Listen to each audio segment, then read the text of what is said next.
Bonjour, je suis Renaud Deschamps et je suis candidat à l'élection du prochain maire d'Amiens le 28 juin 2020. Je suis qualifié pour le deuxième tour. Bonjour Renaud Deschamps, ce matin nous parlons propreté. Sujet important pendant les municipales.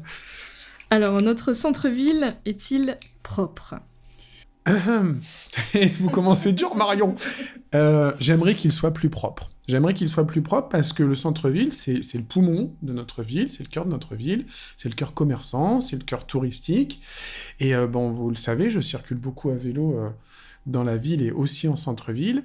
Et quand je vois des trottoirs souillés par des déjections canines, des poubelles qui sont déposées par certains commerçants en dehors des horaires autorisés, ou des riverains qui ne rentrent pas leurs containers, ça m'agace un petit peu. Donc il y a un soin à apporter beaucoup plus poussé pour la propreté de notre centre-ville, avec une zone piétonne qui doit être nettoyée à grande eau chaque matin. Alors de l'eau renouvelée, évidemment, on ne va pas prendre de l'eau potable, mais ça doit être vraiment nettoyé le matin. Quand les clients arrivent, ça doit être propre. On n'imagine pas une seule seconde des clients arrivant dans un centre commercial privé, comme Shopping Promenade par exemple, le matin, sale. Quand vous arrivez à Shopping Promenade, c'est toujours propre, c'est toujours nickel. Et le centre-ville, le gestionnaire du centre-ville, c'est le maire d'Amiens. Et le maire d'Amiens, tel un directeur de centre commercial privé, il doit proposer à ses clients et à ses locataires un centre-ville propre. Et pour les autres quartiers de la ville ? Vous avez raison. Ça ne concerne pas, quand on est maire, on n'est pas maire que du centre-ville, on est maire des faubourgs et des quartiers. Et là encore, c'est une rengaine, on l'entend beaucoup. Les déjections canines, les dépôts sauvages, les masques, maintenant c'est la nouveauté, les gens ils mettent des masques, alors ils se protègent et puis après ils balancent les masques, plein de virus partout. Ça c'est scandaleux, c'est honteux. Alors qu'est-ce qu'on fait pour ça ? On fait de la pédagogie, oui. On fait de la sensibilisation, oui, mais à un moment donné, on passe à l'acte et on fait de la répression et de la verbalisation. Faut pas avoir peur de son ombre. Quand on est maire, on est officier de police judiciaire et on doit, quand c'est nécessaire, verbaliser. Et pour que ce soit vraiment dissuasif, moi je compte vraiment augmenter le montant d'une verbalisation. Une crotte de chien, c'est pas 35 €. Quand on fait faire son chien, on sait volontairement qu'on le fait, on prend volontairement la décision de ne pas ramasser. Si on se fait prendre, on paye pas 35 €, on va payer beaucoup plus cher. Et je vous assure que le premier qui se fera avoir, il ne le fera pas deux fois. Et est-ce que vous allez donner un nouveau rôle aux ASVP dans ce sens ? Alors, oui, aujourd'hui, vous savez qu'il y a une brigade propreté qui a été mise en place. C'est une poignée d'agents, ils sont moins de 10 pour toute la ville d'Amiens. Alors c'est bien, c'est un premier geste qui est fait, parce qu'en plus, ils font des enquêtes dans les dépôts sauvages, ils fouillent un petit peu pour voir quel est le riverain autour qui a pu déposer ses ordures. Donc c'est un premier pas, mais moi je vais aller beaucoup plus loin.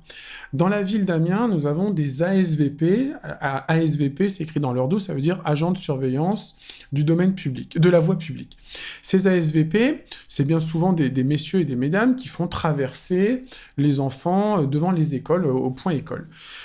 Je souhaite que ces ASVP, quand ils se déplacent de leur point mairie, où ils sont rattachés jusqu'à leur école, ils ne prennent pas déjà tous les jours le même chemin pour être des vigies, des observateurs, qu'ils fassent remonter ensuite à la mairie de secteur les points où ils ont remarqué des dépôts sauvages, des tags sur les murs, des déjections canines trop importantes, pour qu'on puisse mettre ensuite, après, très rapidement, des moyens de contrôle, de nettoiement et, comme je vous l'ai dit avant, de sanctions.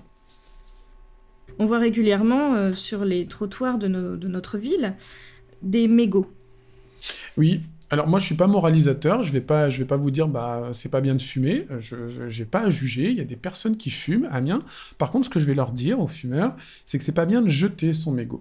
Alors quand on jette son mégot, on pollue, on crée de l'augmentation d'impôts parce qu'il faut forcément nettoyer et ramasser le mégot, et c'est pas une image propre.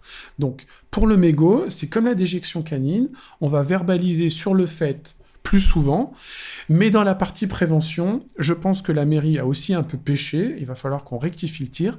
Il n'y a pas assez de cendriers en ville, clairement. Il n'y a pas assez de cendriers. Il y a une rumeur qui dit que les commerçants n'ont pas le droit de mettre de cendrier sur leur table de leur terrasse. Bah, si c'est vrai, et moi je crois pas que ce soit vrai, j'ai jamais vu d'arrêté municipal interdisant à un commerçant de mettre un cendrier. Bon, on va inciter, et on va même plus qu'inciter, on va demander aux commerçants qui ont des terrasses de proposer systématiquement des cendriers à leurs clients. Voilà. Hein, la rue n'est pas une poubelle, on fume, on a le droit de fumer. Bah alors, on peut aussi mettre en place, comme on le fait avec les vélos, des kits, quand on fait des actions de sensibilisation avec des petits cendriers de poche, etc. Mais bon, c'est pas non plus aux contribuables de payer pour offrir systématiquement des cendriers de poche. On peut faire des actions de sensibilisation, mais après, on explique, et si ça marche pas, bah, on verbalise. Vous m'avez parlé du nettoyage du centre-ville, très bien. Mais aujourd'hui à Amiens, les poubelles sont ramassées le matin. Vous proposez un ramassage le soir. Oui, alors c'est un point qui pose question. Il y a pas mal de villes de France qui collectent les déchets le soir. Et moi, ça me semble plus logique. Je vais vous parler par exemple des commerçants. Les commerçants en centre-ville, rue des Trois Cailloux et dans les autres rues évidemment, ils ont leur activité la journée, ils reçoivent leur livraison avant l'ouverture du magasin. Pendant toute leur journée d'activité, ils vont générer des déchets, des cartons, des emballages, et ils vont, une fois le magasin fermé à 19h, déposer des tas de cartons dans la rue. Et c'est seulement le lendemain matin que ces cartons, ces emballages vont être ramassés. Bah, entre 19h et 11h du matin, il va se passer un temps incroyable où s'il y a du vent, ou s'il y a des jeunes mal intentionnés, on va se retrouver avec le matin avec des cartons un petit peu partout. Mais cette démonstration que je fais pour le centre-ville, elle vaut aussi pour les habitants. Ah, moi, quand je génère des déchets, je les génère quand je prépare mon repas, quand j'ai été faire des courses. Et donc, c'est le soir que ma poubelle est pleine. Moi, ce que j'aimerais, c'est sortir ma poubelle le soir, quand je rentre du travail, 6h, 6h30, 7h, 7h30, et qu'ensuite, à partir de 7h30 ou 8h, le camion de poubelle passe dans les rues d'Amiens, ramasse ma poubelle, je l'entends passer parce que je suis en train de regarder la télé ou de lire ou je sais pas quoi, et je rentre ma poubelle à ce moment-là. Double avantage. Premier avantage, c'est que ma poubelle ne va pas passer la nuit dehors.